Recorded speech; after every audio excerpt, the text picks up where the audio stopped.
Welcome to our new series, The 200 Movie Challenge. Our goal this year is to watch 200 movies that we haven't seen yet. If you want to listen to the full podcast where this clip is from, the link will be in the description. Now enjoy today's movie. I actually saw a comedy as well. Ooh. Um, because I was up against it. I was making dinner and I told Sarah, I was like, you make dinner. I was like, I'll make dinner. I was like, your only job is you pick a movie. And she was like, does that mean I get to pick any movie? And I was like, yes, any movie. I don't care what it is. Just pick a fucking movie. So I need to do my homework. So the movie that she picked was a movie called Friendship, starring Tim Robinson and Paul Rudd. Chad, I'm gonna tell you right now, this is you. I don't think you like this kind of comedy. I think you would hate this movie. It's a I do like Paul cringe Rudd. kind of a comedy. It's a what What? How kind do of you feel comedy? I'm about sorry. cringe comedy? Oh, cringe? Cringe, Oh no. Oh god. like awkward. It. I've said this quite some time. I'm not big on cringe, and I will just real quick. If you remember, I saw, kind of pregnant, which is very much cringe, and that is very low on my Yeah. list. That I think it grew a little when it's 85th. I had to quickly look it up. Yeah, no, cringe is not for me usually. So, anyhow, Well, I don't know if it's cringe, but it's like awkward. Like, so this guy Tim Robinson, this comedian, I'm sure you've seen his like clips on TikTok and everything like I that. recognize the face. He's Yeah, the guy. He's the guy that's like, "You sure about that? You sure about that?" Or he orders I ain't 500 done like shit. taco. Right. It's right. Exactly. That's that guy. And but so this is his movie with Paul Rudd, and the premise of the movie is, he's a pretty normal guy. He's just recovering. Like his wife is recovering from, I believe, cancer, because the movie opens up with like one of those cancer support like things, and he's there with her, and she's like, I just want to know, like, I've been having trouble orgasming and stuff like that. And then he like, he's sitting right next to her holding her hand. Then he looks at the group and he's like, I just want everybody to know that I'm orgasming just fine. Uh, and like, so that's how it starts. And he's just like a basic guy. And then somebody moves in next to him, and he keeps getting the incorrect packages delivered to his house.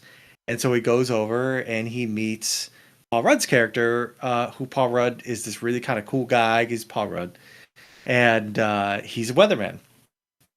And so, um, through a series of circumstances, like they end up becoming friends and doing things and all that stuff. And then, dude, this movie devolves into such a fucking fever dream that it's difficult for me to describe what the rest of the movie is like after the setup that I just gave you. And I know you're probably like, what are you talking about? That seems like a pretty basic setup. No, it is, but then it devolves into like, Tim Robinson's character like taking it, like not having good boundaries, but then like I kept thinking throughout this entire movie that he was having like a psychotic breakdown and what I was watching was not real. Hmm. Okay. It was like it was that weird. Like I didn't understand what was happening. Like it was like there were parts that were definitely really funny. Um, but I didn't know. I started questioning what the fuck was real and what the fuck wasn't real. And the way it goes out, it's like so strange. This one scene that I'm sure you've seen on TikTok, but like he's just like at the end of his rope, his life is falling apart, and he ends up going to the guy who sells him cell phones, and he asks him for drugs because early in the movie the guy was like, "Yeah, I'll give you drugs," and he's like, "I need whatever you got," and the guy's like, "All right, I've got this toad, and if you lick it, it's like $100, and you're gonna trip balls, you're gonna go to outer space, you're gonna touch God, right?" He's like, I'm gonna leave you in this back room. I'm gonna go on my lunch break, lick this toad. I'm gonna turn off the lights, and just get ready to have your fucking mind blown, right? And he's like, okay, and he's like laying down on the back office of this like cell phone place, and he closes his eyes. His trip is about to start. Chad, his trip is just him at Subway ordering a Subway sandwich. in the most normal way possible. And like Paul Rudd is like the guy working behind the counter, and he's like, "Oh, okay. And what kind of bread would you like?" He's like, "Italian herb." He's like, "Okay." He's like, normal, not toasted as usual. And he's like, "No, toasted." And it's just like a normal scene of him ordering at Subway, but that's like what the funny part is. And then he just wakes up from his trip and he's like, I was fucking ripped off. I didn't touch God. I went to Subway. He's like, this was not at all what I paid for. He's like, I had the most normal, like, fucking hallucination you could ever have. And so, like, that kind of shit is really funny. Like, but it's like in a movie that's just fucking weird. And like, I will say that I did enjoy this movie, but it was one of the weirdest fucking movies I've ever seen, at least this year. I have not seen a movie that was this weird. Like the guy, Tim Robinson, this is his like sense of humor. It's fucking strange. Paul Rudd must have read this script and been like, I totally get this. This is fucking hilarious. Cause like he was great in it too. But it was the weirdest movie that I've seen this year that I didn't like. I laughed, which I guess is what you're supposed to do in a comedy. Yes. And so that was fine. I'll send you the TikTok after this too to show you that scene with the subway because it is kind of weirdly funny. But it does explain the movie.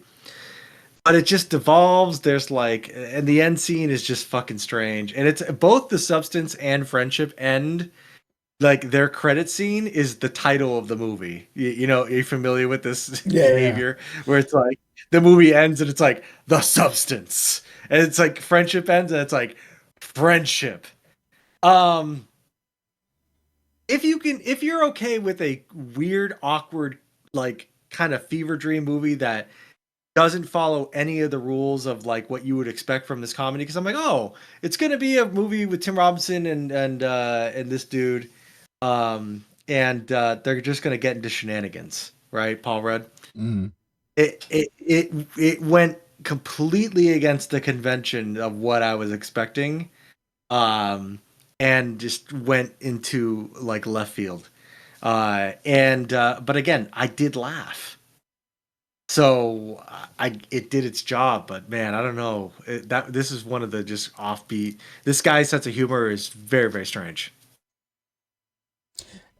And I guess that's the point. You said it yourself. You laughed at this, and I did, and then which is okay. You know, it might. You know, because again, I'm thinking.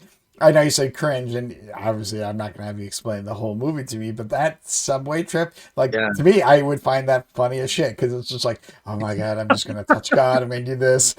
And then it's just like, you know, I'm not going to ask you to share any stories, I'm not going to share, but there's times where I'm just like, wait, was that real? Because that felt real. Like, did that just really happen? Like, I know it was a dream, but everything in there, it's like felt I just did real. the normal thing. Listen, Yeah. I'm gonna tell the story real quick, and it's a quick story. And this is just a dream, not any trip of any kind. I remember visiting a Blockbuster that was out. I don't want to say in the middle of nowhere, but in a huge, you know. And I've been to Illinois and Wisconsin, hence like more of an open field. And to this day, I still feel like I've been to that Blockbuster. That's real. That was not a dream. That had to have happened. That's a Blockbuster that was in the middle, like northern Illinois, where I'm just like. But yeah, there's some, you know, just like I'm like, I remember going there. I remember just one time I visited there. I'm like, that wasn't a dream. Then I try to remember details. I'm like, I can't. Fuck, that was a dream. But no, it felt real. Because you remember it still. That's why, because like you're supposed to forget your dream. So if a dream is hanging around, and I've had this experience as well, where you have a dream that's so vivid and so real, it sticks with you for the rest of your fucking life, and it becomes a memory. But then as time goes on, your brain is like putting that in the file cabinet of like, is this a memory or is it a dream? I don't remember. And that's how you get all fucking tripped up. But I have plenty of fucking dreams I've had just like that.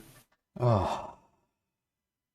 But anyhow, Soto, for your 90-second movie, as you're looking at your long list, trying to figure out where this goes, in a ranking that no one cares about, just us. Yeah, yeah. Mm-hmm. At least to the end. I don't know. Where are we putting friendship? Friendship is gonna go. Let's see here. I'm kind of in the late 30s, early 40s. Okay.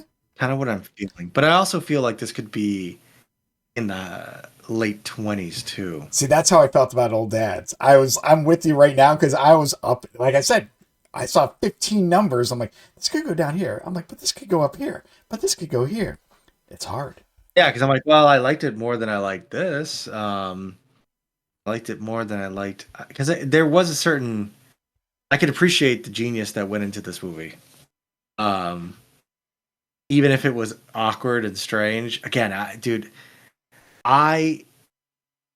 it wasn't boring. I had no idea where this movie was going. Like I could not figure out for the life of me what the fuck was going to happen in this movie. I didn't know what was going on. Like I had an idea, like there was a general framework, like I described. They meet each other, they're friends, and they have one hangout session, and then everything just turns crazy. But like I'm pretty good at being able to predict shit, like when I'm watching it. Um, but I had no fucking idea what was going to happen in this movie. Certainly did I not expect how it was going to end either. Which when I think about the end, it does make me laugh. Uh, so I'm gonna say that I'm gonna say that this movie. I'm actually gonna say this movie is number 28. Okay. That ain't bad. Like you said, Yeah, you're free to revisit this at a later date if you need to. Because, dude, we probably only and no have one cares. Like we no only have one 4 weeks left. Oh, I mean, I know we thank got you. what 6 weeks to the end of the year, but the way we're going is if we each watched, I think 2, and as long as they're not, but then our 200th movie needs to be the same because I feel like that has to happen.